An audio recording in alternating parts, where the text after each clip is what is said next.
I just want to emphasize the importance of mass deworming in our schools and in our society, because it can actually go a long way in reducing chronic illnesses or the impact of illnesses in our country. A call to deworm our children to stop the transmission and prevent complications from worm infestation. It affects how our children may concentrate and may be able to learn. More details coming up in our show, plus the education system catering to the needs of children with autism. And we help you to stay safe with some vital information. I'm Adrian Atkinson. Welcome to Jamaica Magazine.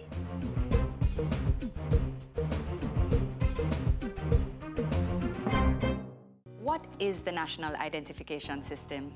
The new National ID will for the first time give Jamaicans one ID that is trusted and verifiable. This means easier access to government services like PATH and NIS. It will be easier to do business with the government and the private sector.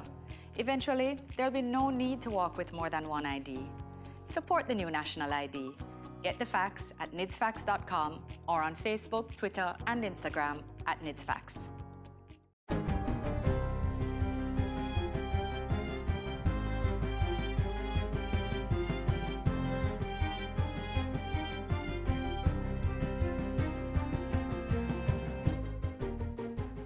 Good day, I'm Theodore Henry, and this is your JIS News for Thursday, September 6. This summer tourism season has been the best the country has ever had, according to the Portfolio Minister, Edmund Bartlett. He points to preliminary figures from the Jamaica Tourist Board showing a 4.4% increase in visitor arrivals for the May to August period. The expanded period of January to August is also recording a more than 4% uptick in arrivals. If we continue with these robust arrival figures to year-end, then for the third consecutive year, the growth of Jamaica's tourism sector would have exceeded the projected 5% annual growth. The minister was giving an update on the industry's performance yesterday. He revealed that preliminary gross foreign exchange earnings for the first 8 months of 2018 was approximately $2.2 billion. Mr. Bartlett left the island last night for Canada, where he and a team from the ministry are scheduled to have new airlift meetings with tourism interests to boost arrivals from that country. The Ministry of Labour and Social Security has developed a project to modernize the island's work permit system. The project is a partnership with the Inter-American Development Bank. It will replace the existing system and business processes with a new client-focused web-based work permit software. The new regime will be designed to cut the processing time for work permits, analyze the data, the database of skills in Jamaica, and help to simplify the process of doing business in Jamaica. Portfolio Minister Shahini Robinson says that in addition to the project, a review of all work permit applications has resulted in a decline in the number of permits issued. 1,334 work permits were granted for the April to June period this year. That's a sharp decrease from the 1,675 permits given for the corresponding period last year. As your minister, I do believe that we have a responsibility to find the balance between facilitating investment opportunities as well as meeting the employment needs of our citizens. Meanwhile, the Labour Department will be kicking off a series of 2-day road shows to raise public awareness and access to its services. The first road show will be held at the Cecil Charlton Park in Manchester on September 19 and 20. Job seekers, workers and employers, as well as representatives of these groups will be engaged on issues related to industrial relations, occupational safety and health, efforts to eliminate child labor, the roles and functions of registered employment agencies, as well as local and overseas employment programs. The Labour and Social Security Minister was speaking at a recent quarterly press briefing. She says the road shows are a collaboration involving her ministry, the Jamaica Employers Federation, and the Jamaica Confederation of Trade Unions. Food for the Poor has partnered with the Ministry of Education to build 2 classroom blocks at the Runaway Bay All-Age School. At last Friday's handing over ceremony, Education Officer Dr. Carol DeCasio said the ministry was thankful for the development. The Ministry of Education, Youth and Information is grateful for these initiatives as they enable us to meet our Vision 2030 goals of enabling Jamaica to be the place for people to live, work, raise children and do business. Dr. DiCasio says the buildings were constructed in keeping with prescribed national standards and will serve students from grades 4 to 6. A new comprehensive reintegration curriculum for Jamaica's juvenile facilities has been launched in another move to keep youth offenders away from re-entering the correctional system. The curriculum was developed by the Department of Public Security of the OAS in coordination with Jamaica's Department of Correctional Services. This new holistic reintegration curriculum for the juvenile facilities takes into consideration the specific needs of Jamaica. The evaluation of the activities implemented by New Path in our centers and the best practices in the field. The reintegration curriculum is structured around psychosocial interventions, behavior change through alternative and therapeutic interventions, preparation for social and economic engagement, customized numeracy and literacy programs, and structured recreational activities. Its launch on Tuesday coincided with the opening of renovated classrooms at the Rio Cobre Juvenile Correctional Center in Spanish Town. Both initiatives are part of a project called A New Path. This project is being implemented with the support of the USAID, the OAS, and the Trust for the Americas, a non-profit organization affiliated with the OAS. It promotes a healthy environment and productive alternatives for juvenile remandees and offenders in Jamaica. More than 1,500 youth have received assistance, and more than 800 girls and boys have successfully completed and received certification in a range of educational and vocational training. And finally, the National Solid Waste Management Authority, NSWMA, has extended its nightly collection of solid waste to several areas within the Kingston metropolitan area. The NSWMA says this service will allow for smoother operations and for the collection fleet and crews to move more freely.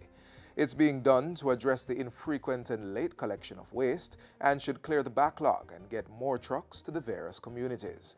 Nightly operations began on Sunday, September 1 in the Harbour View, Constant Springs, State Gardens, Hughenden and Duhaney Park areas and surrounding communities.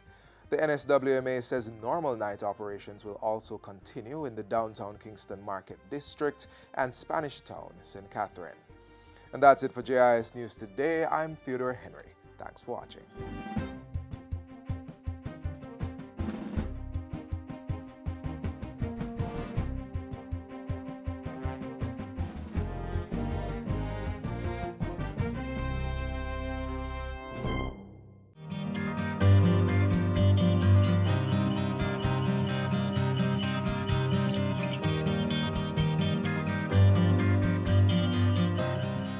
You remember as children at the end of every summer we would get worm medicine or washout? It was for good reasons, to keep us free from those tiny parasites and protect us from the health risks they can cause. We spoke with consultant pediatrician Sandrika Young-Peart, who emphasized the importance of deworming.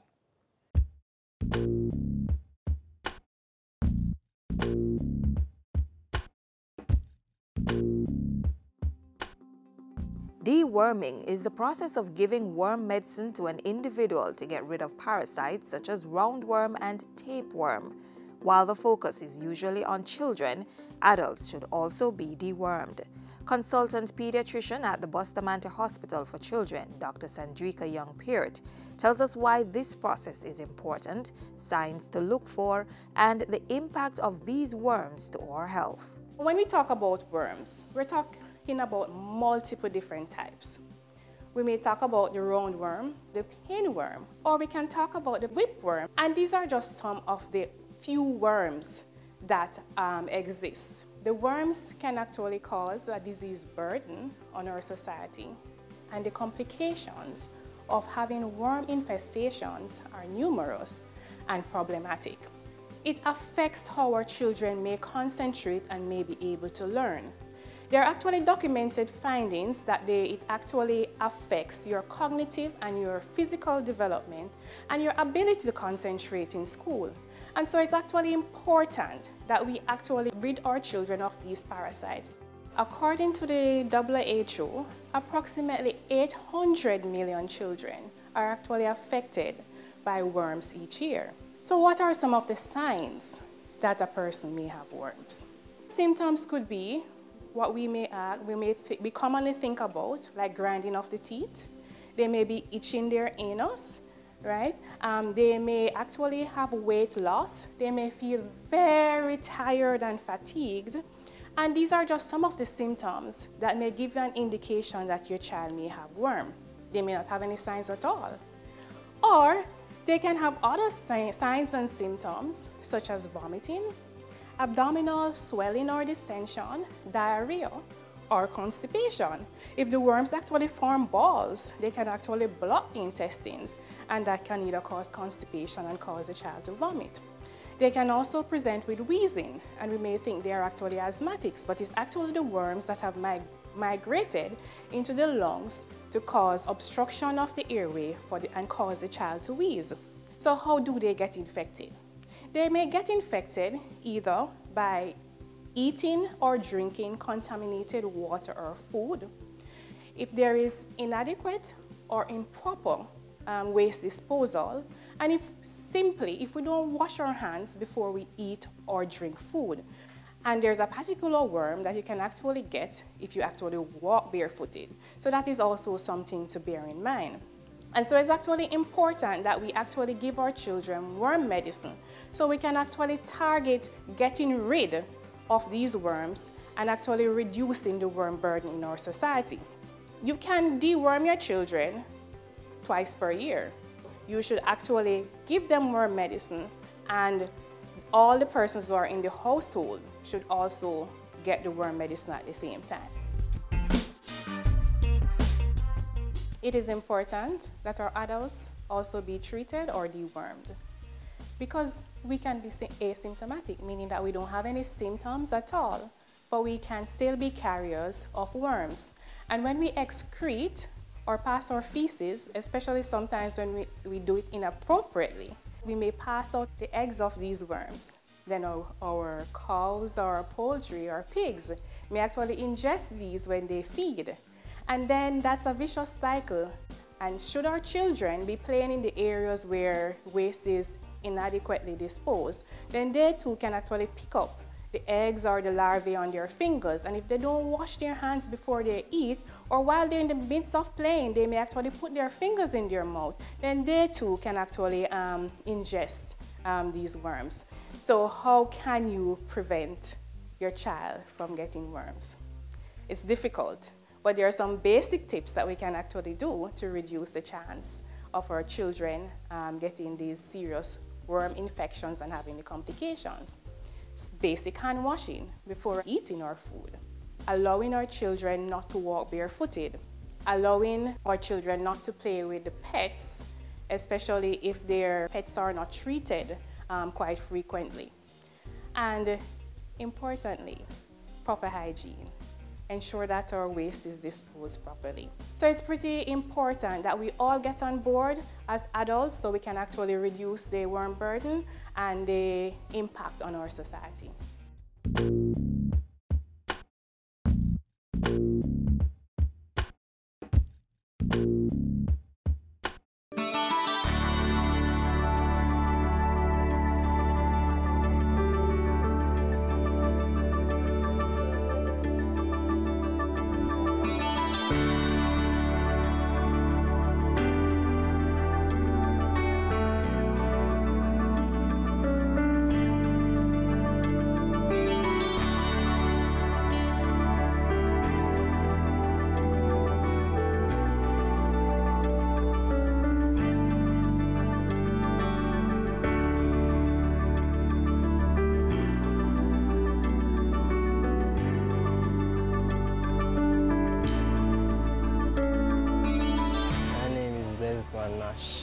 He has been here for about 6 months.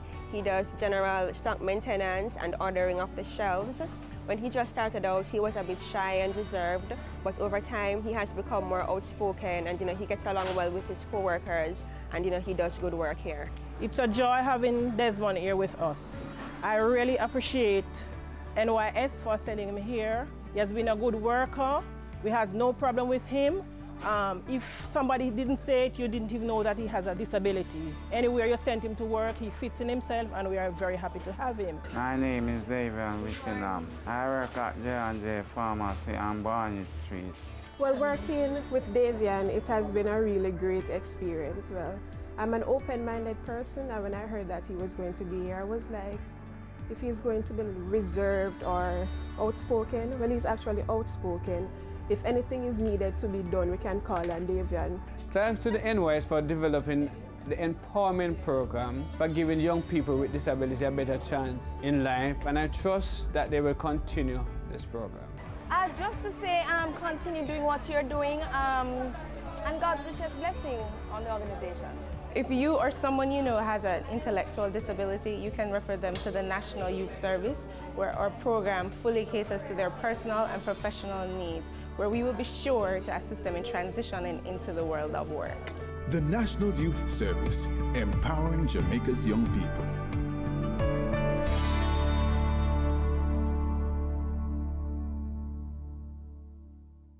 Up next, how the Ministry of Education is providing a learning environment for students with autism.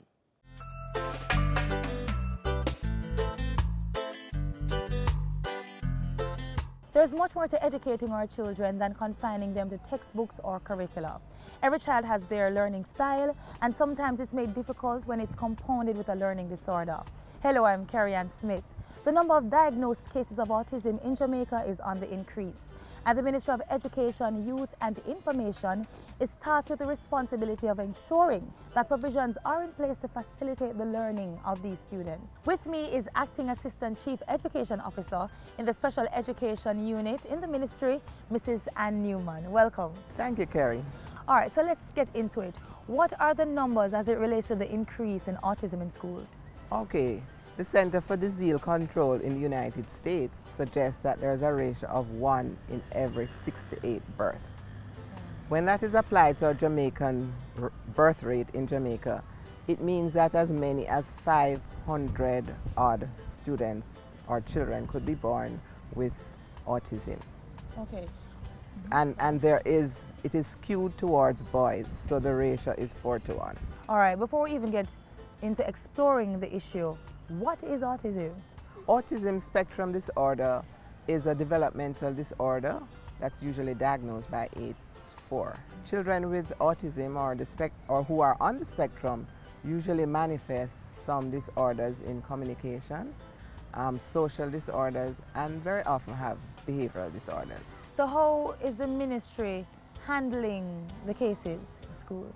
Well, for the cases that come to our attention, because remember that we now have a passbook that's monitored in the Early Childhood Commission years. So students coming over to main ministry would travel with their passbook, and hopefully by that time, at age 6, they would have been diagnosed. Unfortunately, some students have fell through the cracks and are not diagnosed as early. So once they're brought to our attention and there is a diagnosis, then we can do the appropriate placement. Remember I said it's a spectrum disorder, so some children have a mild case and some children more moderate or severe. Students who are on the spectrum need different interventions.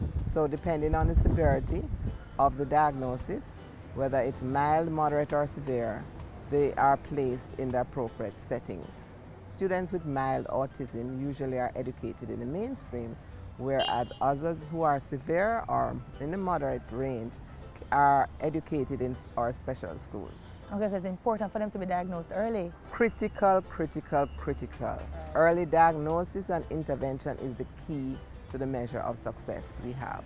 Right, so now that you're talking, it seems to me it's a holistic approach, because parents need to ensure that if it is that they're seeing any of these signs, that they get their children tested.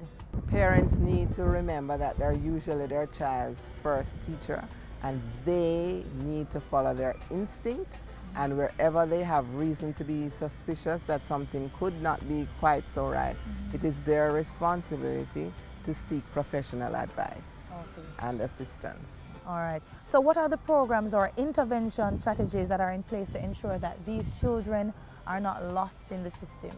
Okay, again, we go back to early intervention. Right. Once students are diagnosed, then it is the responsibility of the parents, and if they're in a school program, early childhood, or wherever they may be on the continuum, it is the responsibility of the system to make the appropriate referrals. Persons can come to ministry at any time, the special education unit, for us to advise and help with placement of students.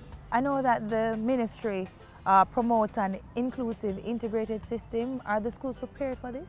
There is some measure of preparedness. Since 2005, all teachers in Teachers College were exposed to an introductory course in exceptionalities.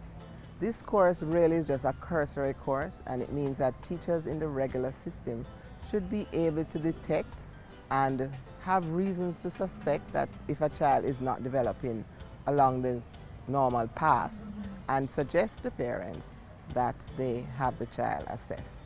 Once the assessment is done and the diagnosis is made, you'll get a fulsome report that gives recommendations as to the way where the child should be educated and programs that the child will need, support programs that the child will need. In addition to the training of teachers, we now have special needs coordinators who work with the regular schools that will develop and present workshops depending on the needs in the school. And those children who are in the mainstream can be educated by specially trained special educators in pull-out classes or self-contained classes. Okay, and how should we treat these children? You know, many times we label them as just rude, out of order. How should we even react to them? Well, first of all, it needs an understanding. And sometimes we are not as sympathetic as we ought to be. But the first thing is, if we give unconditional love, then we will see that children who may act outside of what we consider the norm are actually having some difficulty. And we need to just be empathetic to their parents, not label them. Thank you so much. But before we go, can you just leave us with a few tips, parents, teachers, as to how we can deal with children with autism? I can't overemphasize. Early intervention is the best. And I would also recommend to parents, once a child has been diagnosed to be on the spectrum, that they join a support group. There's a Jamaica Autism Support Group, and just to get feedback and support from other parents who are in a similar situation cuts the journey in half. And to teachers, seek more information. There's always, as a professional, we always need to develop and grow. There's a lot of information on the net. Seek more information. It will make you a better professional. Thank you so much, Mrs. Newman. My pleasure.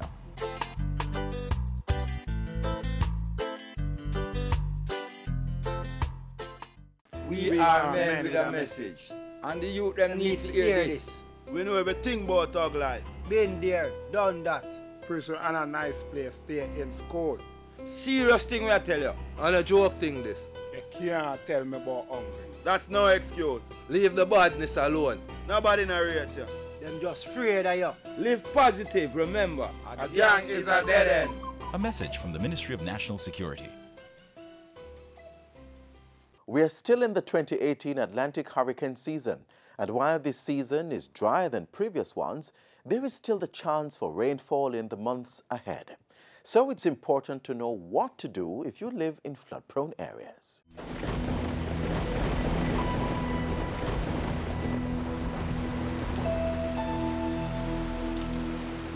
Every month of the year, there has been in our history some incidents of flooding that has taken place in some aspect of the country. And that is something that we have to take note of. Apart from monitoring and giving the forecast, we are also responsible for warnings. And so there are some warnings that we want you to take special heed to if you consider yourself to be vulnerable in any situation. When we speak about a flash flood watch, it means that there is a feature, some kind of weather system that is going to produce enough rainfall that makes it possible for you to get flooding. So it means start to watch because the water levels are going to be increasing and there is the possibility of the flooding. Now, if we start to see that in some area flooding has started to occur, or if we believe that the flooding has been so close to an area that it is going to happen in that area in a short space of time, we will escalate that flash flood watch and refer to it as a flash flood warning. So when we talk about a flash flood warning, it means not only that the flooding is possible, but the flooding either has already started to happen or is going to happen in a very short space of time because it is very close to that area. So it is important to know what the watch means as opposed to what the warning means. Usually with the warning, we will not only issue a warning, but we will also tell you what kind of actions are important or what you should not do. Like, do not go through flooded waterways because it could pose a risk to your life and to your property. Also, if you live in low-lying or flood-prone areas, if it is an area that is regularly experiencing flooding, a flash flood warning for your area would mean that now is the time to move to higher ground because the flooding has already started or is going to happen very shortly. It is also important for us to know where we live, because sometimes in our messages we might not refer to the actual town, but we will tell you what part of the country the flood watch or the flood warning is relevant to. So if we talk about central parishes, we are referring to Clarendon. We're also talking about Manchester. We're also talking about St. Anne. These are central parishes. So you have to be knowledgeable of where you live so that you know whether the message actually applies to you. The messages that we issue for hurricanes and tropical storms are watches and warnings as well, like the flooding.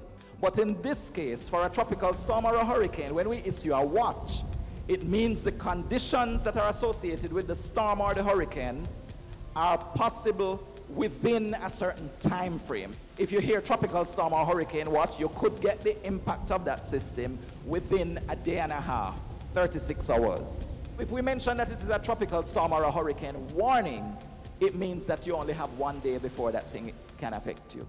So we are moving to how quickly you need to make sure that you are prepared by naming it a watch or a warning.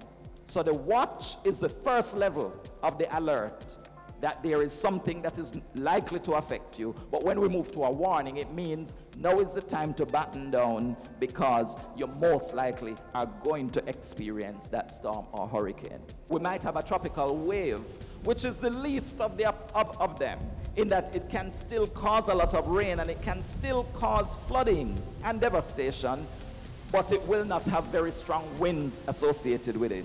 But then there is the tropical depression that is a little stronger because now you have winds that are moving with it, gusty winds, and it also has a lot of rainfall. Then you have tropical storms, which is a more severe kind of tropical depression because the winds are even stronger. And then if it gets even stronger, it could become a hurricane.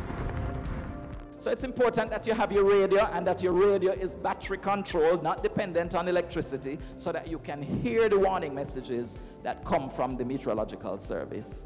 Also bear in mind that if you dial 116, you will be able to hear the latest message coming out of the meteorological service related to any warnings. We cannot stop paying attention. We cannot let down our guard. You have to prepare yourself and stay prepared until we are out of the threat.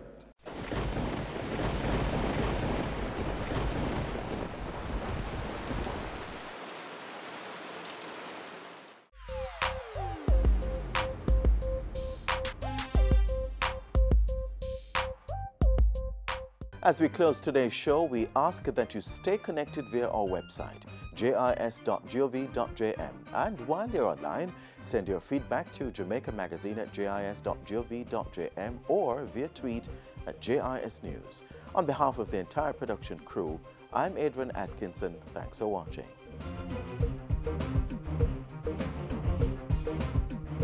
This has been a production of the Jamaica Information Service, the voice of Jamaica.